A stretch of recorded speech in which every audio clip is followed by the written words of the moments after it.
The Apollo University, University of Leicester, 35 lakhs fees for 3-year BTech CSE UK. Welcome to iDream media. So జనరల్గా sugar టెస్ట్కి వెళ్ళినప్పుడు ఒక్కొక్కసారి బాగా ఎక్కువ చూపించడం, ఒక్కొక్కసారి తక్కువ చూపించడం ఇలా జరుగుతూ ఉంటుంది కదా. అయితే డిపెండ్స్ ఆన్ ఫుడ్, మనం ఏం తీసుకుంటామో అనే దాని మీద షుగర్ లెవెల్స్ ఆధారపడి ఉంటాయి అనేది మనందరికీ తెలిసిన విషయమే. అయితే షుగర్ లెవెల్స్ బాడీలో పెరగకుండా ఉండాలంటే మనం ఫుడ్ని అంటే రైస్, పప్పు, చారు, పెరుగు ఇలా తీసుకున్నప్పుడు ఎట్లా తీసుకుంటే కనుక బాడీలో షుగర్ లెవెల్స్ అనేవి పెరగకుండా ఉంటాయి, సీక్వెన్స్ ఆఫ్ ఫుడ్ అనేది ఎలా ఉండాలి వివరాలు తెలుసుకుందాం. మనతో పాటు ఉన్నారు ప్రముఖ న్యాచురోపతి వైద్యులు డాక్టర్ జ్యోత్స్న పులిపాటి గారు. మ్యామ్ నమస్తే అండి. నమస్తే అండి. ఇప్పుడు న్యాచురోపతి అనగానే మెడిసిన్ లేకుండా సో న్యాచురల్గా జీవన విధానంలో మార్పులు చేసుకుంటా సో ఈ అనారోగ్య సమస్యలను తగ్గించుకోవడము, రాకుండా చేయడం అనేది దీని యొక్క మెయిన్ ఉద్దేశం. అవును. అయితే మ్యామ్ జనరల్గానే మీరు జాగ్రత్తలు చెప్తూ ఉంటారు షుగర్ పేషెంట్స్కి. ఈ బాడీలో షుగర్ లెవెల్స్ పెరగకుండా ఉండాలంటే తినే పద్ధతిలో కూడా చేంజ్ చేసుకోవాలి అనేది, కొంచెం చిన్న చిన్న మార్పులు చేసుకుంటే షుగర్ లెవెల్స్ పెరగకుండా ఉంటాయి, షుగర్ ఎక్కువ చూపించకుండా ఉంటుంది అని చెప్పారు. అంటే ఎట్లా ఉంటుంది అసలు? అంటే జనరల్గా ఒక సాలెడ్ తీసుకుంటారు, చపాతీ తీసుకుంటారు, ఇట్లానే ఉంటుంది కదా, ఇంకా ఏమైనా చేంజెస్ చేసుకోవాల్సిన అవసరం ఉంటుందా? సో బేసిక్గా డయాబెటిక్ పేషెంట్స్ది మెయిన్ ఉద్దేశం ఏముంటుంది అని అంటే, ఆల్రెడీ డయాబెటీస్ ఉన్నప్పుడు షుగర్ లెవెల్స్ అనేది ఫాస్ట్గా పెరగకుండా ఉండడం చాలా ఇంపార్టెంట్ అనమాట.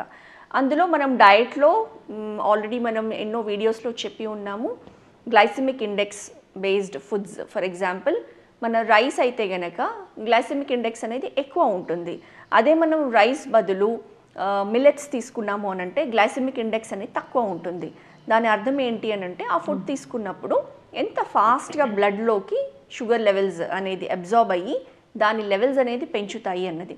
ఎప్పుడైతే ఎక్కువ లెవెల్స్ పెంచుతుందో, లైక్ ఫుడ్ వెళ్ళిన తర్వాత మన బ్లడ్ గ్లూకోజ్ లెవెల్స్ ఎంత ఫాస్ట్గా పెరుగుతుందో అంతే మనకి బాడీకి హామ్ అనేది జరుగుతుంది. కాబట్టి అండ్ టైం తీసుకుంటుంది అది మళ్ళీ డిక్రీజ్ అవ్వడం కోసం.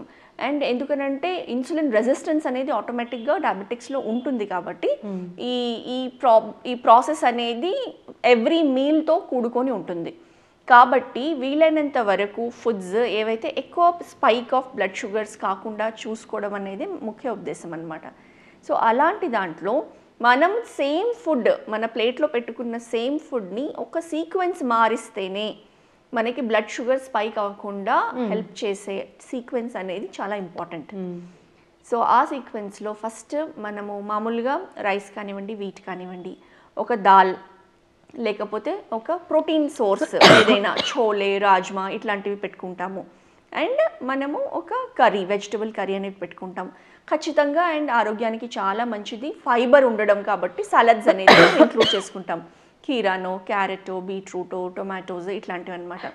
So sequence of food intake అనేది మనం జస్ట్ అదే ఫుడ్ని ప్రాపర్ సీక్వెన్స్లో తీసుకుంటే కనుక బ్లడ్ షుగర్ లెవెల్స్ అనేది ఫాస్ట్గా పెరగకుండా ఉంటాయి. సో ఏంటి ఆ సీక్వెన్స్ అని అంటే, ఫస్ట్ ఆల్వేస్ సాలడ్ అనేది తీసుకోవాలి.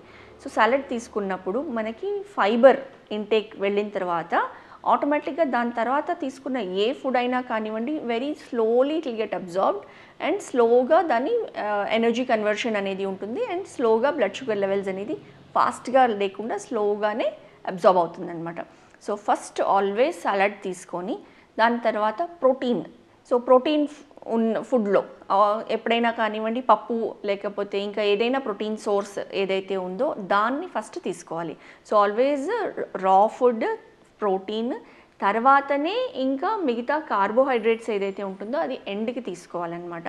సో చపాతీ తింటున్నాము లేదా రైస్ తింటున్నాము, సో మనం కలుపుకోవచ్చు పప్పు, అన్నము, బట్ అది నెక్స్ట్ తీసుకోవాలి. ఫస్ట్ ఆల్వేస్ డయాబెటిక్స్ అనేది ఒక ప్లేట్లో కనీసము ఒక గుడ్ క్వాంటిటీ ఆఫ్ సాలడ్స్ కానివ్వండి, స్ప్రౌట్స్ కానివ్వండి తీసుకుంటే కనుక దాని తర్వాత ఈవెన్ మన స్టార్చీ రైస్ తీసుకున్నా కానివ్వండి మన షుగర్ లెవెల్స్ అనేది ఫాస్ట్గా పెరగకుండా ఉంటుందన్నమాట. ఓకే, అది చాలా ఇంపార్టెంట్. కొన్ని వెజిటబుల్స్ అయినా తీసుకోవచ్చు, సాలడ్ అయినా తీసుకోవచ్చు, లేదా వెజిటబుల్స్ కర్రీ తీసుకోవచ్చు, లేదా స్ప్రౌట్స్ తీసుకోవచ్చు, ఎనీథింగ్. దాన్ని ఫస్ట్ తీసుకొని కార్బోహైడ్రేట్స్ నెక్స్ట్ ప్రోటీన్ అనేది తీసుకొని కార్బోహైడ్రేట్స్ మాత్రం లాస్ట్కి తీసుకోవాలి. ఓకే. సో అట్లా తీసుకుంటే కనుక గ్లూకోజ్ లెవెల్స్ అనేవి పెరగకుండా ఉంటుందన్నమాట. షుగర్ పేషెంట్స్ ఎవరైనా కానీ దీన్ని పాటించాలి. నార్మల్గా ఎవరైనా కూడా అట్లాగే తీసుకోవచ్చు. ఒక హెల్దీ మీల్ ఎలా ఉండాలి, ప్లేట్ ఎలా ఉండాలి అంటే కూడా ఇట్లాగే ఇలానే చెప్తాము, ఇలానే యూజువల్గా తీసుకుంటాము. అదే సేమ్ ఫుడ్ ఫస్టే అన్నం కలుపుకొని మనం పప్పు అన్నము కర్రీ అన్నం తిన్న తర్వాత సాలడ్స్ తర్వాత లాస్ట్కి తిన్నాం అనుకోండి, అందులో మనకి కనీసం 30-40 milligrams of increase in the sugar levels అనేది కనిపిస్తుంది అనమాట. అంత వేరియేషన్ వస్తుంది. చక్కగా చెప్పారు మ్యామ్. సో ఫుడ్ జాగ్రత్తలు తీసుకోవాలి, అసలు షుగర్ అనేది అవాయిడ్ చేయాలి వాళ్ళు. ఇంకా తీసుకునే ఫుడ్ ఎలా తీసుకోవాలి అంటే ఫస్ట్ కొన్ని వెజిటబుల్స్ అయినా తీసుకోవచ్చు, ఒక సాలడ్ అయినా తీసుకోవచ్చు, కొన్ని స్ప్రౌట్స్ అయినా తీసుకోవచ్చు. దాని తర్వాత ఏం తినాలన్నా తినొచ్చు.